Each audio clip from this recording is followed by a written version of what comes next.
Welcome back. You're still with us on Business Lunch. Bangladesh has begun voting in its 13th parliamentary election amid tight security arrangements. This marks the first national election since the July 2024 uprising that brought an end to former Prime Minister Sheikh Hasina's 15-year reign. CNN News 18's Pallavi Ghosh joins us now with all of those details.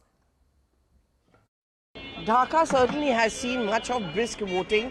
In fact, according to Election Commission figures, across the country, there has been almost more than 30% of voting and is expected to pick up in a couple of hours. The voting closes at 4:30 p.m.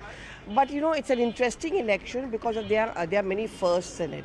First of all, the first election in which the Awami League is not there, it's been banned, therefore they're not taking part in the elections. Of course, the critics will raise this issue that what kind of a democratic setup are you talking about if one of the main stakeholders have been kept away.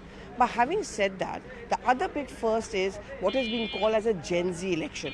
40 million young and first-time voters post the student uprising. This is also going to be seen as a kind of a referendum to the charter of demands which are put out by the Yunus administration on the basis of the student uprising and its demands. Now, the young students who are going to go out and cast their vote could be a decisive factor. They are being wooed by both the Jamaat as well as by the BNP. The BNP is hoping to cash in on the emotional quotient that Begum Khalida Zia is no longer alive.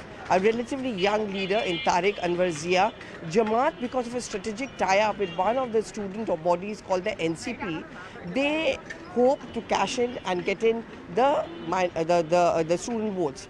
Of course, beyond Bangladesh, whoever comes to power over here, very important on what will be the focus of their ties with India, which has seen really icy moments. But India certainly would want to have, for geopolitical reasons, a good tie with Bangladesh. So once we know what the results are, who has won these elections, the battle for democracy in Bangladesh, will then be a focus on the road ahead.